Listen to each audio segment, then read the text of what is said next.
Hello 10th students எல்லாருக்கும் வணக்கம். ரொம்ப முக்கியமான ஒரு video. 10th standard Tamil public exam நீங்கள் ஆன்சர் எழுதி கொடுத்துருவீங்க. கொடுத்ததுக்கப்புறம் அந்த ஆன்சர் ஷீட்டை ஸ்டாஃப் வந்து எப்படி கரெக்ஷன் பண்ணுவாங்க அப்படிங்கிறத தான் நான் இந்த வீடியோவில் சொல்ல போகிறேன். ஸோ எப்படி கரெக்ஷன் பண்ணுவாங்க, அதுக்கேற்ற மாதிரி நம்ம எப்படி எழுதுறது அப்படிங்கிறத ஒரு ஒரிஜினல் ஆன்சர் ஷீட்டை வச்சு நான் இப்போ லைவாக கரெக்ஷன் பண்ணி காமிக்க போகிறேன். ஸோ பப்ளிக் எக்ஸாமுக்கு இந்த மாதிரி நீங்கள் இதில் உள்ள மாதிரி பேப்பர் ப்ரெசன்டேஷன் பண்ணீங்கன்னா உங்களால் ஒரு நல்ல மார்க் வந்து ஸ்கோர் பண்ண முடியும். குறிப்பாக அந்த சென்டம் எடுக்க தவற ஸ்டூடெண்ட்ஸ் பார்த்தீங்க அப்படின்னா அவங்களுக்கு மார்க் போகிற ஒரு பகுதி இந்த நெடுவினால் வந்து மிஸ்டேக் பண்ணியிருப்பாங்க, இல்லை ஒன் வேர்டில் போகும், இல்லை பேப்பர் ப்ரெசன்டேஷன் நீட்டாக இருக்காது, அடித்தல் திருத்தல் இருந்திருக்கும். அப்போ தமிழ் எக்ஸாமை பொறுத்தளவில் அடித்தல் திருத்தல் இருந்துச்சுன்னா மார்க் கம்மி பண்ணுவாங்க. ஸோ அப்படி தான் சென்டம் போயிருக்க சான்ஸ் இருக்குது. ஸோ அதெல்லாம் வராமல் எப்படி எழுதுறது அப்படிங்கிறத கவர்மெண்டோடைய அஃபிஷியல் ஆன்சர் கீயை வச்சு நான் கரெக்ஷன் பண்ணி காமிக்க போகிறேன். இப்போ பாருங்க, அரசு தேர்வுகள் இயக்கம் 10ஆம் வகுப்பு பொது தமிழ் ஏப்ரல் 2023, அதாவது லாஸ்ட் இயர் பப்ளிக் எக்ஸாமுடைய அஃபிஷியல் ஆன்சர் கீ. இப்போ நீங்கள் பார்க்குறதும் அதே தான். Last year public exam question பேப்பரை நம்ம ஸ்டூடெண்ட் கிட்ட கொடுத்து நான் எழுத சொல்லியிருந்தேன். வாட்ஸ்அப் சேனலில் கொஸ்டின் பேப்பர் போட்டு டெஸ்ட் மாதிரி எழுதி சென்ட் பண்ண சொல்லியிருந்தேன். நிறைய பேர் சென்ட் பண்ணியிருந்தாங்க. அதில் ஒரு பெஸ்ட்டான பேப்பரை நான் இப்போ எடுத்து வச்சிருக்கேன். ஸோ இதை தான் நான் வந்து உங்ககிட்ட வந்து கரெக்ஷன் பண்ணி காமிக்க போகிறேன். லைவாக ஆன்சர் கீ இப்படி தான் கொடுப்பாங்க. அந்த எந்தெந்த பாயிண்ட்டுக்கு எத்தனை மார்க் கொடுக்கணும் அப்படிங்கிறது முதல் கொண்டு அந்த ஆன்சர் கீழே இருக்கும். ஸோ அந்த ஆன்சர் கீயை வச்சு தான் எல்லா ஸ்டாஃபும் கரெக்ஷன் பண்ணுவாங்க பேப்பரை. ஸோ அப்போ எப்படி எழுதுனா உங்களுக்கு ஃபுல் மார்க் கிடைக்கும் அப்படிங்கிறத லைவ் கரெக்ஷன் பண்ணி காமிக்க போகிறேன். ஸோ இந்த வீடியோ உங்களுடைய மார்க் இன்க்ரீஸ் பண்ணுறதுக்கு ரொம்ப யூஸ்ஃபுல்லாக இருக்கும். இந்த எக்ஸாமுக்கு முன்னாடி, தமிழ் எக்ஸாமுக்கு முன்னாடி இந்த வீடியோவை பார்க்குற ஸ்டூடெண்ட்ஸ் நிஜமாலுமே ஒரு லக்கியான ஸ்டூடெண்ட் தான். ஏன்னா உங்களுக்கு தெரிஞ்சிடும், ஓகே இப்படிலாம் எழுதினா தான் மார்க் வந்து ஃபுல் மார்க் கொடுப்பாங்க அப்படிங்கிறது. ஸோ அதனால் இந்த வீடியோவை ஃபுல்லாக பாருங்கள், உங்களுக்கு ரொம்ப யூஸ்ஃபுல்லாக இருக்கும். 10th ஸ்டூடெண்ட் இன்னும் நீங்கள் நம்ம சேனலில் சப்ஸ்கிரைப் பண்ணலாட்டி சப்ஸ்கிரைப் பண்ணிக்கோங்க. அப்போ தான் நான் தொடர்ந்து நான் எல்லா வீடியோவும் நீங்கள் மிஸ் பண்ணாமல் பார்க்க முடியும். ஸோ சப்ஸ்கிரைப் பண்ணி வச்சுக்கோங்க, ஓகேங்களா. இந்த டெஸ்ட், இந்த எக்ஸாம் தமிழ் மாதிரி பொது தேர்வு 2023 to 24 நான் நம்ம ஸ்டூடெண்ட்டுக்கு வச்சது வந்து 21ஆம் தேதி வச்சுருந்தேன். மார்ச் 21, 2024. நான் பேப்பர் கரெக்ஷன் பண்ணுறது 23ஆம் தேதி இப்போ கரெக்ஷன் பண்ண போகிறேன், ஓகேங்களா. எப்படி கரெக்ஷன் பண்ணுவாங்க அப்படிங்கிறத பார்க்கலாம். ஃபர்ஸ்ட் ஒன் வேர்டை பொறுத்தவரை நீங்கள் இந்த ஆப்ஷனும் எழுதியிருக்கணும், ஆன்சரும் எழுதியிருக்கணும். பாருங்கள் எவ்வளோ நீட்டாக ஆப்ஷன் ஸ்பேஸ் ஒரு கோடு போட்டு இப்படி தான் எழுதணுமான்னு கேட்டால் பப்ளிக் எக்ஸாமில் இல்லை, நீங்கள் நார்மலாகவே இப்படி போட்டு எழுதிடலாம். அந்த கோடெலாம் தேவையில்லை. பட் இது இன்னும் ஒரு நீட் ப்ரெசன்டேஷன். இப்போ நான் ஃபஸ்ட்டு இந்த பேப்பர் பார்த்த உடனே ஓகே நல்ல ஒரு இம்ப்ரெஷன் வந்து கிடைச்சது. ஒன் வேர்டு ஃபஸ்ட் பேஜ் ஃபுல்லாக ஒன் வேர்டு எழுதியிருக்காங்க. அந்த ஒன் வேர்ட்லேயே எனக்கு புரிஞ்சிருச்சு, ஓகே இது ஒரு நீட்டான பேப்பர் அப்படின்னு. ஸோ அந்தளவுக்கு எழுதியிருக்காங்க. ஸோ நீங்களும் முடிஞ்ச அளவுக்கு அந்த ஃபஸ்ட்டு ஒரு சில பேஜஸ்லாம் வந்து அடித்தல் திருத்தல் இல்லாமல் பார்த்துங்க. இடையில லாஸ்ட்டில் கொஞ்சம் ஒரு லைட்டாக தெரியாமல் வந்தாலும் ஓகே தான். ஆனால் ஃபஸ்ட்டு பேஜ்லேயே மிஸ்டேக் பண்ணி அதை அடித்து எழுதுனீங்கன்னா பார்த்த உடனே ஒரு பேட் இம்ப்ரெஷன் கிரியேட் ஆயிரும். ஸோ அதனால வந்து அந்த முடிஞ்ச அளவுக்கு அந்த ஃபர்ஸ்ட் பேஜில் நீட்டாக எழுத ட்ரை பண்ணுங்க. இப்போ ஒன் வேர்டு கீயை நான் ஆல்ரெடி பார்த்துட்டேன். ஃபர்ஸ்ட் 15 ஒன் வேர்டுக்கும் அவங்க வந்து பார்ப்போம். ஃபர்ஸ்ட்டுக்கு வந்து சருகும் சண்டும் எழுதியிருக்காங்க, சரியான விடை. அவங்க இப்படி தான் கரெக்ஷன் பண்ணுவாங்க, தப்புனா தப்பு போட்டுருவாங்க. அங்கு வறுமை இல்லாததால் செகண்ட் கொஸ்டின் ஆன்சரு. தேர்டுக்கு வந்து ஆப்ஷன் இ, ஆப்ஷனும் எல்லாமே கரெக்டாக போட்டிருக்காங்க. அண்ட் ஆன்சர் ஆல்சோ கரெக்ட் தான். உழவு ஏர் மண் மாடு கருணையன் எலிசபெத்துக்காக விழா ரைட்டானது தான். அருமை ப்ளஸ் துணை கரெக்டு. அடுத்தது பார்த்தீங்க அப்படின்னா உருவும் பயனும் உடன் தொக்க தொகை ரைட்டு. அடுத்தது பார்த்தீங்க அப்படின்னா அதியன், அதுவும் ரைட்டு தான். 4, 5 அதுவும் ரைட்டு தான். மரபு வலுவமைதி ரைட்டு தான். வினையச்ச தொடர் ரைட்டு. சிலப்பதிகாரம் ரைட்டு. பகர்வனர் பட்டினம் ரைட்டு தான். நெசவாளர் ரைட்டு. அகிலும் சந்தனமும் எல்லாமே ரைட்டான கொஷின். அப்போ அவங்க மார்க் இந்த இடத்துலையும் வந்து கொடுத்துருவாங்க. ஃபஸ்ட்டு 1 1 1 இந்த மாதிரி கொடுத்துருவாங்க. ஒன் வேர்டு எடுக்கலாம், ஓகேங்களா. கொடுத்துட்டு இப்போ நீங்கள் இதுக்கு அடுத்து சொல்கிறேன். இந்த ஃபஸ்ட்டு பேஜோட மார்க்கு இந்த இடத்துல வந்து என்ட்ரு பண்ணிடுவாங்க. இப்படி ஒரு கோடு போட்டுட்டு 15 மார்க். அப்போ 15 மார்க் வந்து டோட்டல் பண்ணி இங்கே போட்டுருவாங்க. ஸோ நெக்ஸ்ட்டு ஆன்சர் ஷீட் வந்து உங்களுக்கு 2 சைடும் இருக்கும். இது வந்து நான் அவங்க எழுதி அனுப்பின அந்த ஆன்சர் ஷீட்டை பிரிண்ட் எடுத்தனால அடுத்த பேஜிங் இருக்குது. பட் இந்த 2 சைடும் எழுதுவாங்க. அப்புறம் என்ன பண்ணுவாங்கன்னா இந்த 2 பேஜையும் கரெக்ட் பண்ணிவிட்டு இந்த 2 பேஜில் உள்ள மார்க்கை இந்த இடத்துல போடுவாங்க, ஓகேங்களா. இப்போ நான் ஒவ்வொரு பேஜ் இருக்கிறனால ஒவ்வொரு பேஜோட மார்க்கை நான் கீழே போடுறேன். அடுத்தது பாருங்கள், விடைக்கேற்ற வினா அமைக்க. ஸோ விடைக்கேற்ற வினா அமைக்கிறது கவர்மெண்ட் ஆன்சர் கீழே என்ன சொல்லியிருக்காங்கன்னா இவங்க எழுதியிருக்கிறது தான். பருவக்காட்சியின் பயனை உலகிற்கு உணர்த்தியவர் யார் அப்படின்னு கேட்டு ஒரு கொஷின் மார்க் போட்டிருந்தாங்கன்னா மார்க் கொடுக்க சொல்லியிருக்காங்க, ஓகேங்களா. அப்போ கரெக்டாக எழுதியிருக்காங்க. அப்போ இதுக்கு ஒரு மார்க். அடுத்தது தமிழ் மக்களின் வீரத்தை சொல்லும் கலை. இதில் வந்து கிளியராக தெரியல ஆன்சர் கீழே தான். கலையாக திகழ்வது எது அப்படின்னு கேட்டு ஒரு கொஷின் மார்க் போட்டிருந்தாங்கன்னா மார்க் கொடுக்க சொல்லிட்டாங்க. இல்லை அவங்க யார் எது அப்படிங்கிற கொஷின் மார்க்கை அண்டர்லைன் பண்ணி கூட நீட்டாக காமிச்சிருக்காங்க. ஸோ அப்போ 2 மார்க் கொடுக்க சொல்லிட்டாங்க. இந்த மாதிரி எழுதியிருந்தால் 2 மார்க் கொடுத்தாச்சு. அடுத்தது பார்த்தீங்க அப்படின்னா 18வது கொஷின் அட்டன் பண்ணியிருக்காங்க. ஓகே, ஃபஸ்ட்டு கொஷின் வந்து கரெக்ட் தான். 100 என்று பொருள், சதம் என்றால் 100 என்று பொருள், அது எழுதியிருந்தால் 1 மார்க் கொடுக்க சொல்லியிருக்காங்க. அப்போ நீங்கள் இந்த 100 என்று பொருள் எழுதினா தான் 1 மார்க்கு. அடுத்தது அந்த பாயிண்ட் ஒரே நேரத்தில் இங்கே என்ன ஒருவரின் புலமையும் கரெக்டாக இருந்துச்சுன்னா ரெலவெண்ட்டாக எழுதியிருந்தால் மார்க் கொடுக்க சொல்லிட்டாங்க. தேர்ஃபோர் வந்து மார்க் வந்து கொடுத்தாச்சு. அப்போ இதுக்கும் 2 மார்க் வாங்கிட்டாங்க. அடுத்தது அபயம். அபயத்துக்கு பாருங்க, அவங்க என்ன சொல்லியிருக்காங்கன்னா எத்தனாவது கொஸ்டின், 20வது கொஸ்டின், அறம் கூறும் மன்றங்கள் அப்படின்னு சொல்லியிருக்காங்க. இதுக்கு வந்து இது எழுதுனா 1 மார்க், இது எழுதுனா 1 மார்க் அப்படிலாம் சொல்லலை. பொதுவாக அறம் கூறும் மன்றங்கள் அரசனின் அறநெறி ஆட்சிக்கு துணை புரிந்தன, இந்த 2 பாயிண்ட் இருந்தால் போதும் அவங்க வந்து மார்க் கொடுக்க சொல்லிட்டாங்க. இவங்க 3 பாயிண்ட் எழுதியிருக்காங்க. அப்போ இதுக்கும் வந்து மார்க் கொடுத்துடலாம் 2 மார்க்கு. ஓகேங்களா. ஸோ அடுத்தது வந்து திருக்குறள். திருக்குறள் அதே தான். செயற்கை அறிந்த கடைத்தும் உலக தியற்கை அறிந்து செயல், அதான் சொல்லியிருக்காங்க. ஆன்சரு நீட்டாக எழுதியிருக்காங்க. அண்ட் திருவள்ளுவர்னு சொல்லியிருக்காங்க. அதை சொல்ல தேவையில்லை, பட் நீட்டாக சொல்லியிருக்காங்க. அதுக்கும் 2 மார்க்கு. இப்போ இந்த பேஜில் வந்த மார்க்கு இந்த இடத்துல என்ட்ரு பண்ணுவாங்க. இப்போ இந்த பேஜில் உங்களுக்கு எத்தனை மார்க்கு, 2, 4, 6, 8 மார்க்கு. அப்போ இந்த 8 மார்க் வந்து இங்கே என்ட்ரு பண்ணிடுவாங்க. ஓகேங்களா. ஸோ அடுத்தது பார்த்தீங்க அப்படின்னா பகுதி 2 பிரிவு 2. ஸோ அதில் வந்து எழுதியிருக்காங்க 22வது கொஸ்டினுக்கு உதகை, நெல்லை, சைதை, குடந்தை இந்த 4 இருந்தால் மார்க் கொடுக்க சொல்லியிருக்காங்க. உதகை, நெல்லை, சைதை, கும்பை போட்டிருக்காங்க. அங்கே வந்து குடந்தைன்னு இருக்குது. ஸோ ஆனால் வந்து அங்கே குடந்தைக்கு தான் மார்க் கொடுக்க சொல்லியிருக்காங்க. இல்லை 2 ஒரே மீனிங்காக என்னன்னு எனக்கு தெரில. பட் அங்கே வந்து குடந்தை இருக்கனால ஸோ இதை வந்து நான் வந்து தப்பு போட்டாச்சு. அப்போ 2 மார்க் அப்படிங்கிறப்ப அரை மார்க் வரும். அப்போ 1.5 மார்க் இந்த கொஸ்டினுக்கு. ஓகேங்களா. அடுத்தது பார்த்தீங்க அப்படின்னா பழமொழி. பழமொழி வந்து என்ன, எத்தனாவது கொஸ்டின், 23 அட்டன் பண்ணியிருக்காங்க.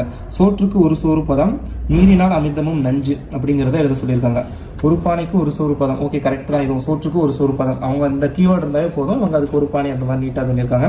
மீறினால் அமிர்தமும் நஞ்சு, அளவுக்கு மீறினால் அமிர்தமும் நஞ்சு. ஓகே, ஸோ அப்போ 2 ரைட்டாக இருக்கனால 2 மார்க்கு இங்கேயும் கொடுத்தாச்சு.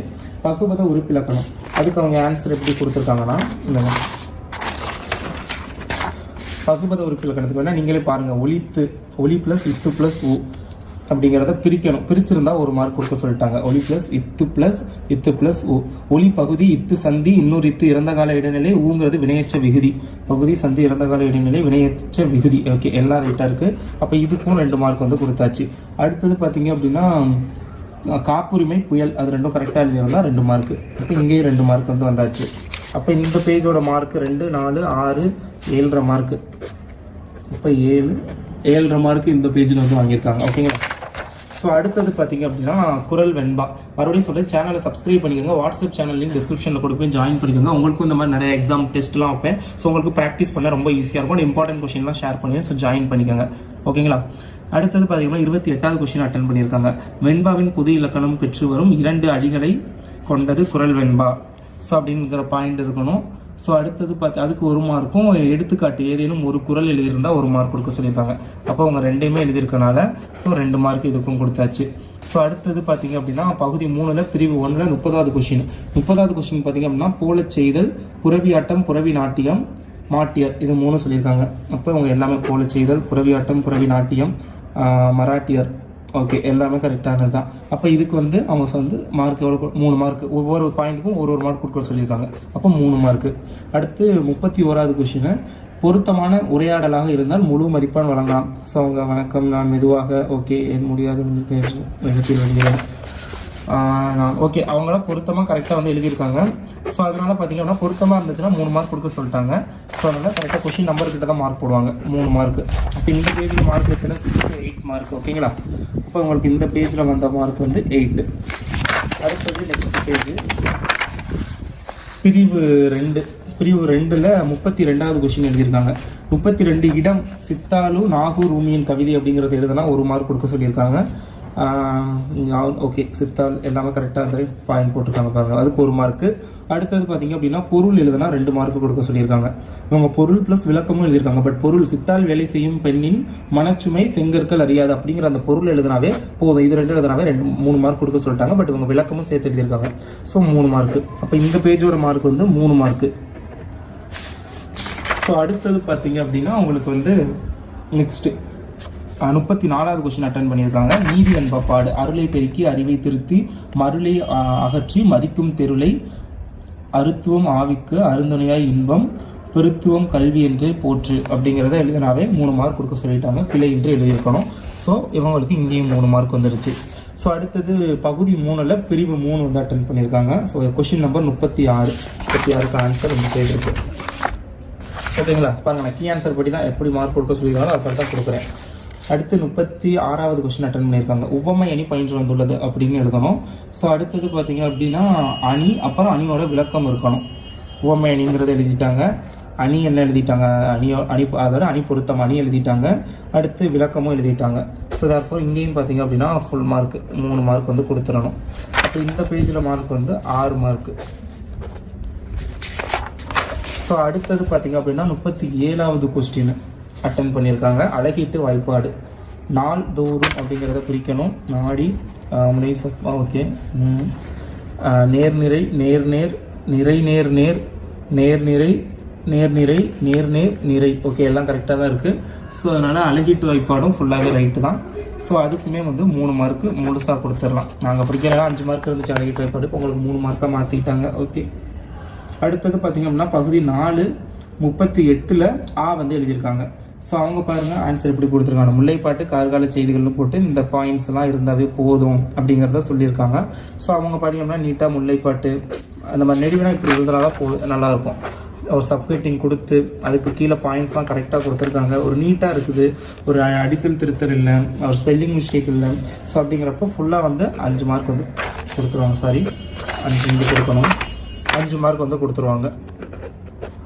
அப்போ இந்த பேஜில் மார்க் வந்து டோட்டல் 8 மார்க்கு வந்திருக்கு. ஸோ அடுத்தது பார்த்திங்கன்னா அடுத்த பேஜ் கரெக்ஷன் பண்ணியாச்சு. அடுத்து நூலக உறுப்பினர் படிவம் வந்து எழுதியிருக்காங்க. எத்தனாவது கொஸ்டின் படிவத்தில் கொஸ்டின் நம்பர் போடணும், இங்கே போட்டிருக்காங்களா 41 ஏதோ போட்டிருக்காங்க. எஸ் 41.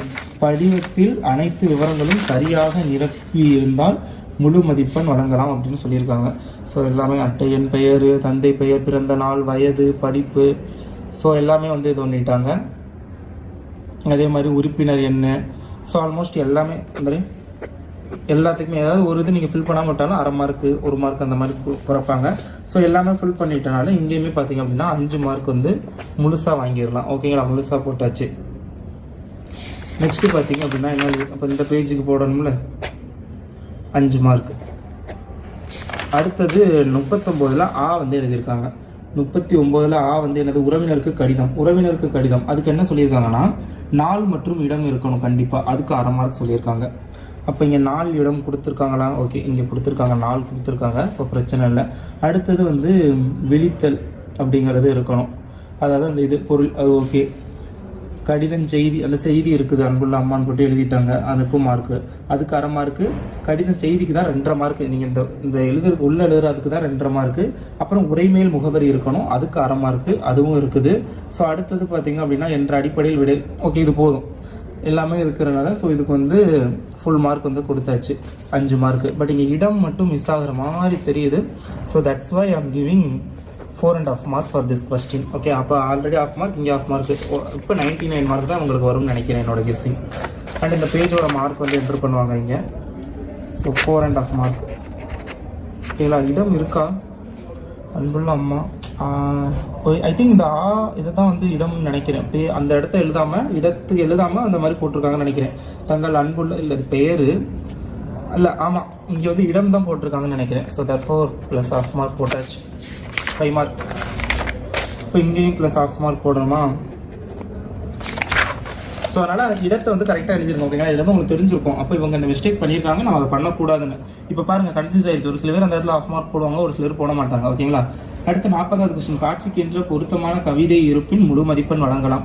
உழவர் அப்படிங்கிறதுக்கு கலப்பையை தோளில் சுமந்து வேட்டியை இடுப்பில் அணிந்து, ஓகே நல்லா தான் இருக்குது. ஏர் உழுது, நீர் பாய்த்து, பயிர் வளர்த்து, ஸோ ஓகே நீட்டாக இருக்குது. So therefore they will give 5 mark for this question. அடுத்து மொழிபெயர்ப்பு. மொழிபெயர்ப்பு எத்தனை, அது 42வது கொஸ்டின். என்ன சொல்லியிருக்காங்க, பள்ளியில் நான் வீட்டில் நானா, மொழிபெயர்ப்பு. 42.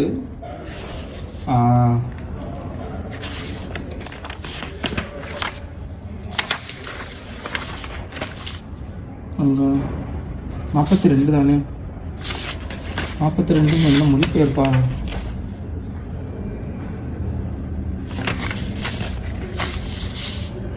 ஓகே, ஸோ மொழிபெயர்ப்பும் கரெக்டாக இருக்கனால 5 மார்க் கொடுத்தாச்சு.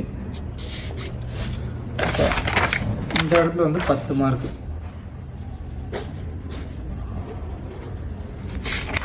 அதான் ஒரு பேஜில் 10 மார்க்கே வருது. இது வரைக்கும் வெறும் 8, 7 அந்த மாதிரி தான் இருந்தது. அடுத்தது 43ல் ஆவண்ணா எழுதியிருக்காங்க. ஆவண்ணா வந்து என்னதுன்னா சிலப்பதிகார மறுவூர் பக்கந்தரே பாருங்கள், அங்கே ஆன்சருக்கையும் இப்படி தான் கொடுத்துருக்காங்க, அதே தான் அவங்களும் இங்கே எழுதியிருக்காங்க. ஸோ therefore 8 மார்க் முழுசாக கொடுத்துடலாம். அடுத்து 44ல் ஆ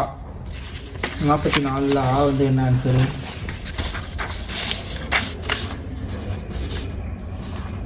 இதில் ஸ்டெப்பாக கொடுத்துருக்காங்க. மேரியின் வாழ்க்கை முன்னுரை இருந்தால் அரை மார்க் வந்து கொடுக்க சொல்லியிருக்காங்க. முன்னுரைக்கு அரை மார்க் தான், நல்லா பார்த்துக்காங்க. முன்னுரைக்கு அரை மார்க், ஓகே. மேரியின் குடும்பம் அதை பற்றி எழுதியிருக்கணும். ஐ திங்க் இதுதான், அந்த குடும்பத்தில் பிறந்தவள் அதை பற்றி போட்டிருக்காங்க, ஓகே. மேரியின் குடும்பம் இருக்குது. ஸோ அதுக்கு 2 மார்க் கொடுக்க சொல்லியிருக்காங்க. பறிக்கப்பட்ட புத்தகம் எழுதியிருக்கணும். ஸோ பறிக்கப்பட்ட புத்தகம் இருக்குது, அதுக்கு எத்தனை மார்க்குனா அவங்க எத்தனை கொடுக்க சொல்லியிருக்காங்க, அதுக்கும் 2 மார்க் வந்து கொடுக்க சொல்லியிருக்காங்க. ஸோ அடுத்தது பார்த்தீங்க அப்படின்னா கல்வியின் மீது தாகம், அதுக்கு 1 மார்க் கொடுக்க சொல்லியிருக்காங்க. ஓகே, எல்லாமே ஆல்மோஸ்ட் கரெக்டாக வந்துருச்சு. இதுக்கு 2 மார்க் கொடுக்க சொல்லியிருக்காங்க. அந்த தாகம் மட்டும் இல்லை, கல்வியின் மீது தாகம் இல்லை, அதை வேறு எதுலேயும் சேர்த்து சொல்லிட்டாங்களான்னு தெரியலை. அடுத்து முடிவுரைக்கு 1/2 மார்க்கு, ஓகேங்களா. அதே இல்லை, இதுக்கு அந்த 1 மார்க் இதுக்காக போகுமா அப்படின்னா கிடையாது. கீழே அவங்க சொல்லியிருக்காங்க கதை பகுதியை ஒட்டி கருத்துக்கள் எழுதப்பட்டிருந்தால் மதிப்பெண் வழங்குக அப்படின்னு. அவங்க ஆல்மோஸ்ட் எல்லாமே கரெக்டாக தான் எழுதிருக்காங்க, பட் அந்த தாகம் இல்லை. ஸோ தேர்ஃபோர் இந்த இடத்துல வந்து நான் ஒரு 7.5 மார்க் வந்து போடுறேன், ஓகேங்களா. 7.5 மார்க் போட்டேன். அப்போ இந்த பேஜுக்கு கீழே 7.5 மார்க் வருமா இருந்தாலும் ஐ திங்க் 8 மார்க் கொடுக்கலாம் தான் நினைக்கிறேன். ஏன்னா அவங்களே சொல்லியிருக்காங்க அதுக்கு ஏற்ற மாதிரி இருந்துச்சுன்னா மார்க் கொடுக்க சொல்லி. ஸோ ஏற்ற மாதிரி தான் எழுதியிருக்காங்க, பட் அந்த ஒரு இது மட்டும் இல்லை. ஸோ அதனால் 8 மார்க் கொடுக்குறேன். ஸோ ஏன்னா நெடுவினாலும் நம்ம இதுதான் இருக்குதுன்னு நம்ம எக்ஸ்பெக்ட் பண்ண முடியாதுல்ல. ஸோ அதுக்கு கொஸ்டினுக்கு ஏற்ற மாதிரி கரெக்டாக ஆன்சர் எழுதிருந்தால் போகப்படுது. முன்னுரை முடிவுரை கம்பல்சரி, ஓகேங்களா. ஸோ அடுத்தது என்ன கொஸ்டின், 45ல் எழுதியிருக்காங்க. 45ல் அரசு பொருட்காட்சி. முன்னுரைக்கு அரை மார்க் கொடுக்க சொல்லியிருக்காங்க. அரசு பொருட்காட்சி அமைவிடத்துக்கு 1 மார்க்கு. அப்போ முன்னுரை எழுதிட்டாங்க, அமைவிடம் எழுதிட்டாங்க. அடுத்தது பார்த்திங்கன்னா அரங்குகள், பல்வேறு அரங்குகளும் எழுதிட்டாங்க. ஸோ அடுத்தது பார்த்திங்க அப்படின்னா நடைபெற்ற நிகழ்ச்சிகள் எழுதியிருக்கணும். அடைந்த உணர்வுகளும் நன்மைகளும் எழுதியிருக்கணும். இந்த பொழுதுபோக்கு அம்சங்கள், அதாவது நிகழ்ச்சிகள் இந்த எழுதிட்டாங்க.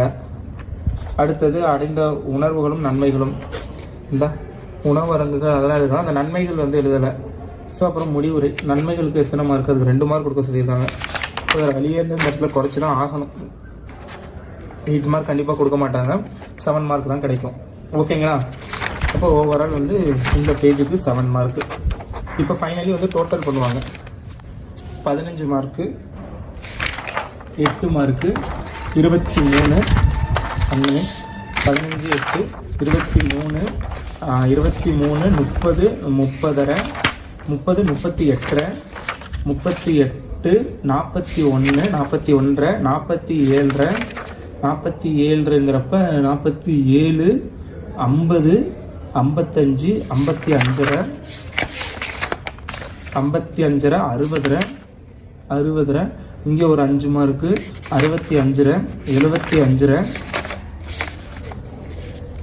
75 இங்கே போடலையா இந்த மார்க்கு, 75 இது போடலைன்னு நினைக்கிறேன்.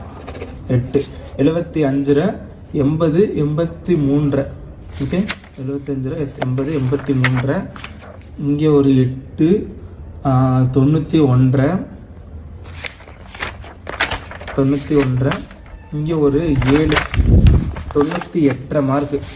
அரௌண்ட் 98ங்கிறப்ப அவங்க ஃபைனலைஸ் பண்ணுறது 99ன்னு ஃபைனலைஸ் பண்ணுவாங்க. 98 மார்க்கு. அப்போ ஃபைனலிஸ்ட் பண்ணையில் 99 அவுட் ஆஃப் 100. ஸோ இதுதான் வந்து அவங்களுடைய மார்க்கு. ஸோ இப்படி தான் போடுவாங்க, ஓகேங்களா. அண்ட் இப்போ தெரிஞ்சிருக்கும் எந்த மாதிரி நீட்டாக எழுதியிருக்காங்க, எப்படி கரெக்ஷன் பண்ணுவாங்க, எந்தெந்த இடத்துல மிஸ்டேக் விட்டாங்க. நிறைய இடத்துல அவங்க மிஸ்டேக் பார்த்துருப்பீங்க. அந்த 1/2 மார்க் வந்து இடத்துல.